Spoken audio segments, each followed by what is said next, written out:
जय हिंद साथियों, नमस्कार। आज 80वां स्वतंत्रता दिवस है।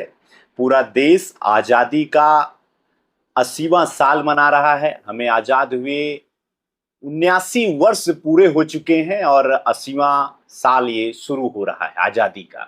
15 अगस्त 1947 को हमारा देश आजाद हुआ था अंग्रेजों की दासता से।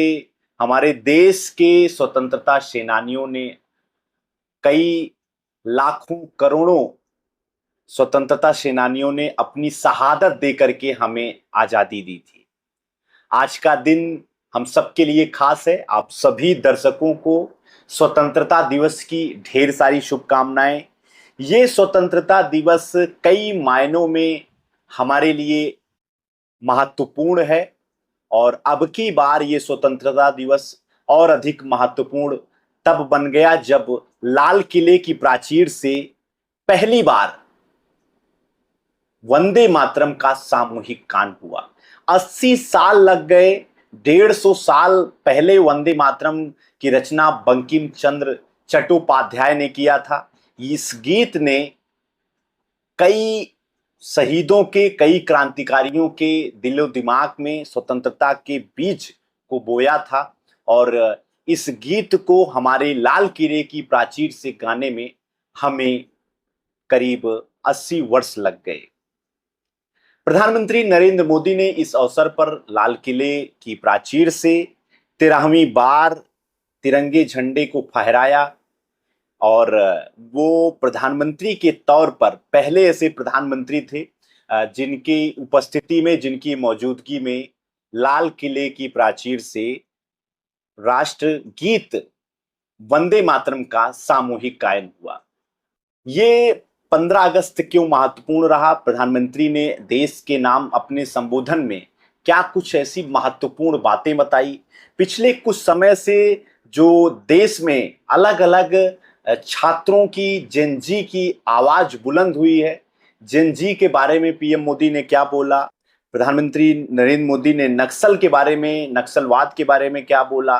और भारत के विकास को लेकर के 2047 का जो उनका सपना है उसके बारे में क्या कुछ महत्वपूर्ण बातें उन्होंने बताई हैं, आज के अपने इस वीडियो में हम बात करेंगे। जी हाँ, सबसे पहले आपको बता दें कि आज का दिन भारतीय इतिहास में बेहद खास रहा। प्रधानमंत्री नरेंद्र मोदी ने दिल्ली के ऐतिहासिक लाल किले की प्राचीर से 13वीं बार लगातार जो है तिरंगा झंडा फहराया है और एक नया रिकॉर्ड उन्होंने बनाया है। और इस बार स्वतंत्रता दिवस पर वंदे मातरम के 150 वर्ष के अवसर पर विकसित भारत के लिए युवा शक्ति विशेष ये इस बार की थीम रही। इसी पर ये आधारित रहा। 10 बड़ी जो घोषणाएं पीएम मोदी ने की हैं उनके बारे में बात करें तो पहली जो बड़ी घोषणा प्रधानमंत्री नरेंद्र मोदी ने अपने संबोधन में लाल किले की प्राचीर से कही, वो उन्होंने कहा कि पूज्य बापू, राष्ट्रपिता महात्मा गांधी और देश के आजादी के लिए सर्वस्व न्यौछावर करने वाले अनगिनत क्रांतिकारियों को उन्होंने उस प्राचीर से नमन किया और हर दिल की धड़कन वंदे मातरम की गूंज इस बार रही। और वंदे मातरम के सभी 6 जो स्टेंजा थे उसका इस मौके पर गायन हुआ। 27,000 के करीब लोग उस लाल किले के प्रांगण में मौजूद रहे।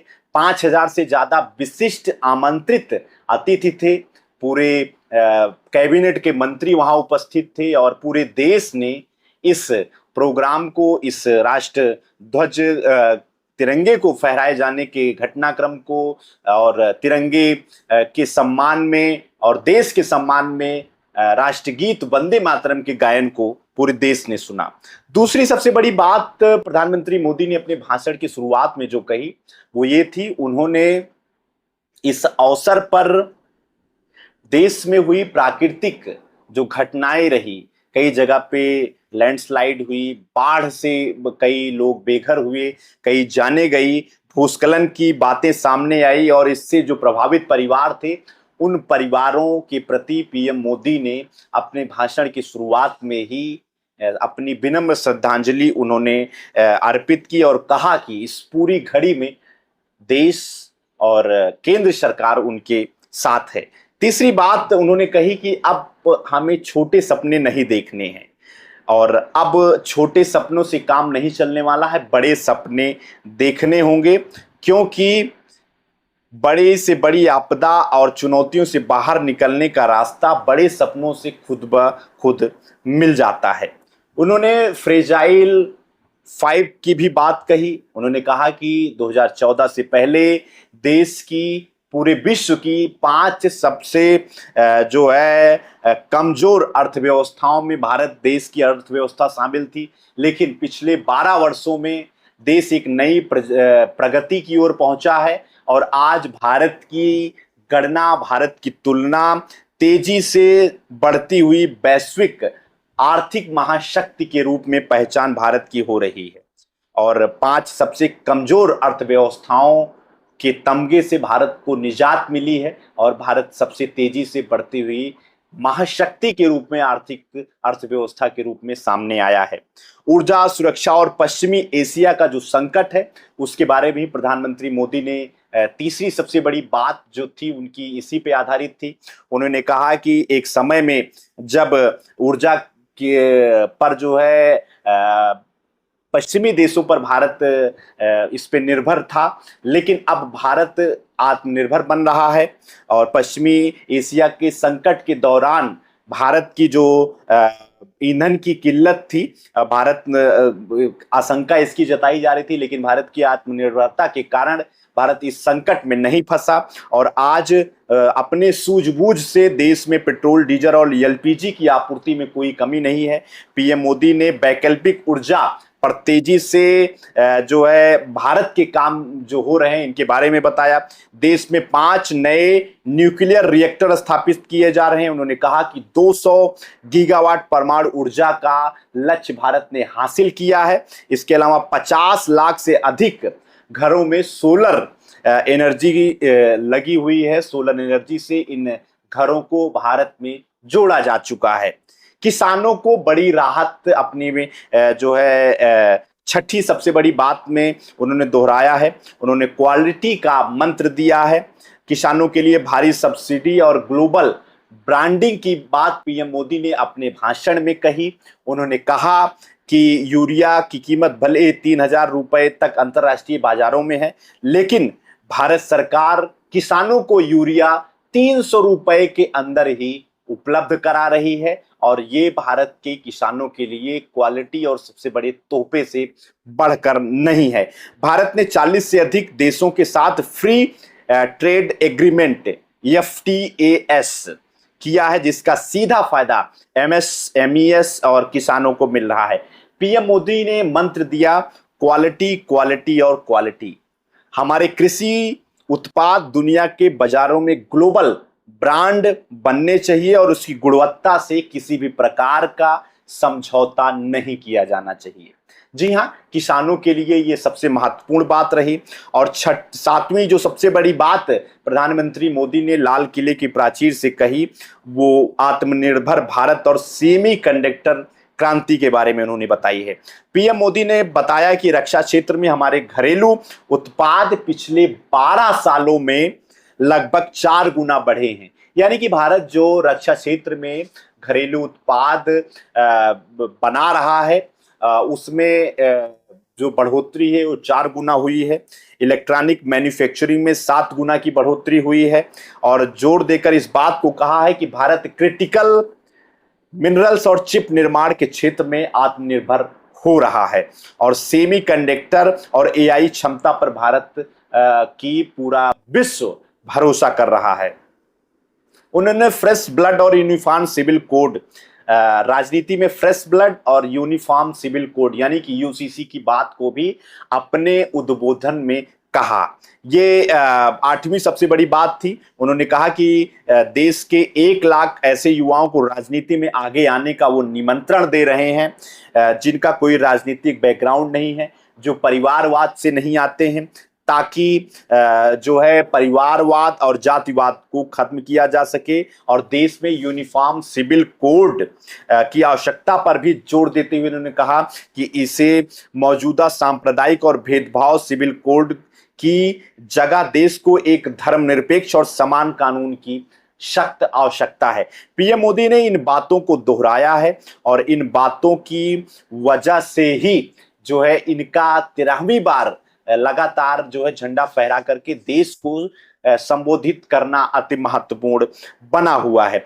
इसके अलावा पीएम मोदी ने जो नौवीं सबसे बड़ी बात दोहराई वो महिला सुरक्षा, दाम कम दाम ज्यादा, दम ज्यादा का नारा दिया है। उन्होंने महिलाओं के बारे में कहा है कि जो है देश में महिलाओं के खिलाफ अपराधों में गहरी चिंता जताते हुए ऐसे राक्षसी कृत्य करने वालों को जल्द से जल्द कड़ी सजा मिलनी चाहिए, इसकी बात उन्होंने कही है।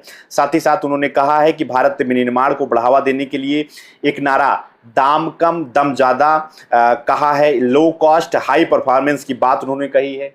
वोकल फॉर लोकल आंदोलन को और अधिक मजबूत करने की भी बात अपने उद्बोधन में उन्होंने दर्शाई है। इसके अलावा जो 10वीं सबसे महत्वपूर्ण बात रही वो बात रही विकसित भारत 2047 का विजन। जी हाँ, पीएम मोदी ने अपने भाषण के समापन पर जब 2047 में हमारी आजादी के 100 वर्ष पूरे होंगे, यानी कि भारत की आजादी के 100 साल पूरे होंगे, तब भारत एक विकसित राष्ट्र बनकर रहेगा। यह सिर्फ एक सपना नहीं, 140 करोड़ देशवासियों का सामूहिक संकल्प है और पुरुषार्थ है। इसके लिए उन्होंने युवाओं की शक्ति और सप्तधारा की क्षमता पर पूरा भरोसा जताया है। प्रधानमंत्री नरेंद्र मोदी के ये 10 महत्वपूर्ण बातें रही जो उन्होंने अपने उद्बोधन में लाल किले की प्राचीर से बताई है, उसके बारे में हमने आपको जानकारी दी है। इसके अलावा प्रधानमंत्री मोदी ने जेन जी के बारे में भी बात की। उन्होंने कहा कि जेन जी को रील से अलग रियल लाइफ के बारे में भी ध्यान देना होगा, उनको कौशल से संपन्न होना होगा और अच्छी शिक्षा के साथ राष्ट्र निर्माण में योगदान देना होगा। प्रधानमंत्री नरेंद्र मोदी की इन 10 महत्वपूर्ण बातों को हम आपको उनके संबोधन के इस वीडियो के माध्यम से आपको दिखाते हैं। प्यारे देशवासियों, पिछले दिनों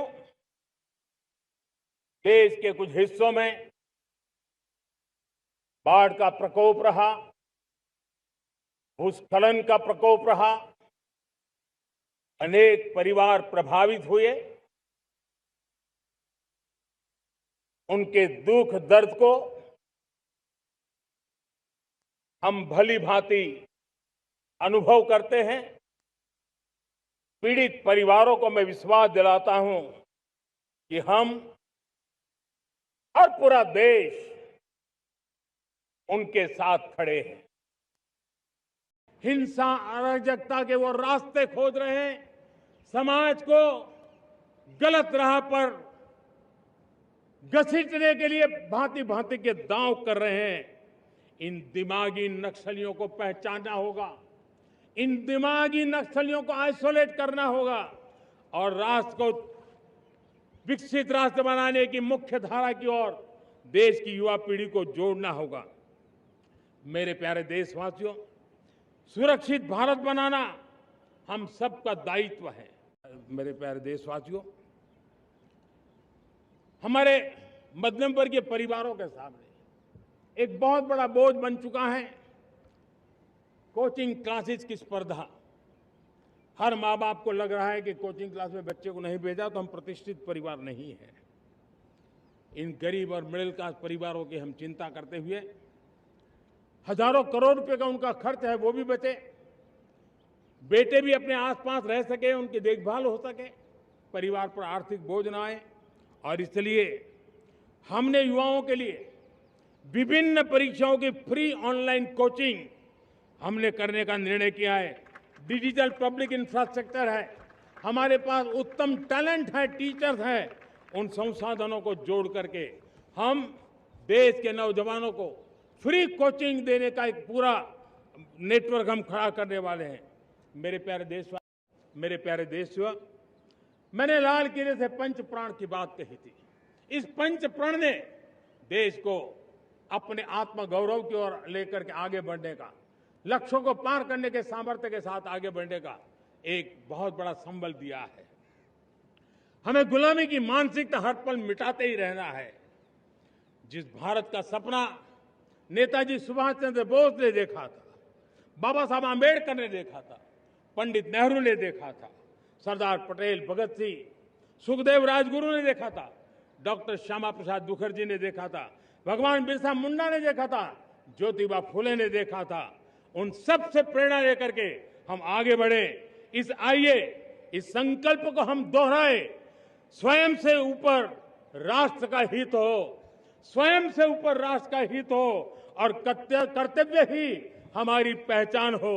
मैं सभी देशवासियों से कहूंगा, समय हमारा है। मैं सभी देशवासियों से कहूंगा, समय हमारा है, अवसर हमारा है, संकल्प हमारा है। आइए सपनों को संकल्प बनाए, संकल्प को सामर्थ्य बनाए और सामर्थ्य को सफलता में बदल के रहें। आइए हर कदम को विकास का कदम बनाएं, कदम से कदम मिलाएं, मन से मन मिलाएं, लक्ष्य से जुड़े रहे। एक दीप से जले दीप हजारों, आओ मिलकर विकसित भारत बनाएं। इसी एक भावना के साथ इस मंगल पर्व पर आप सबको अनेक अनेक शुभकामनाएं। मेरे साथ बोलिए, भारत माता की, भारत माता की, भारत माता की। लाल किले की प्राचीर से प्रधानमंत्री मोदी की ये 10 महत्वपूर्ण बातें भारत के आर्थिक, सामाजिक और राजनीतिक मजबूती के इरादे को दर्शाती है। लगातार 13वीं बार प्रधानमंत्री नरेंद्र मोदी ने लाल किले की प्राचीर से उन्होंने देश को संबोधित किया, देश के बारे में अपने विचार रखे, भारत की प्रगति के बारे में अपने विचार रखे। ये स्वतंत्रता दिवस कई मायनों में महत्वपूर्ण था, जिसके बारे में हमने आपको वीडियो के शुरुआत में ही बताया। सबसे पहला जो महत्वपूर्ण इसमें विषय था, जिसको मैं आपके सामने दोहरा रहा हूं, वो ये था कि आजादी के 80 साल पूरे होने के 80वें वर्ष में हम प्रवेश किए हैं, लेकिन अभी तक जो हमारा राष्ट्रगीत वंदे मातरम था, उसका सामूहिक गायन लाल किले की प्राचीर पे कभी नहीं हुआ था। स्वतंत्रता दिवस के मौके पर नहीं हुआ था, लेकिन स्वतंत्रता दिवस के इस मौके पर राष्ट्रगीत वंदे मातरम के 150वें वर्ष पूरे होने के अवसर पर पहली बार इसे सामूहिक रूप से इसके 6 स्टेंजा को गाया गया। सबने मिलकर के इसको गाया और ये सबसे बड़ा अपने आप में महत्वपूर्ण रहा। पीएम मोदी ने कई अलग अलग बिंदुओं पर बात की, जिसके बारे में उन्होंने अपना संबोधन दिया। उन संबोधनों को हमने आपको वीडियो की शुरुआत में बताया और उनका संबोधन प्रधानमंत्री मोदी का भी आपको सुनवाया है। इन सभी संबोधनों में प्रधानमंत्री की कौन सी बात आपको अच्छी लगती है, उनका संबोधन महत्वपूर्ण था, इसके बारे में आप कमेंट सेक्शन में हमें जरूर बता सकते हैं। गांव देहात परिवार की ओर से एक बार फिर से आपको आजादी का ये दिन मुबारक, बहुत बहुत शुभकामनाएं। चैनल पर अगर आप नए हैं तो कृपया गांव देहात को सब्सक्राइब कर लीजिए। ये वीडियो अगर आप हमारे फेसबुक पेज पर देख रहे हैं तो गांव देहात के पेज को आप फॉलो कर लीजिए। इंस्टाग्राम पर हमारे साथ जुड़ जाइए। देखते रहिए गांव देहात। आपका बहुत बहुत धन्यवाद। जी हाँ, नमस्कार।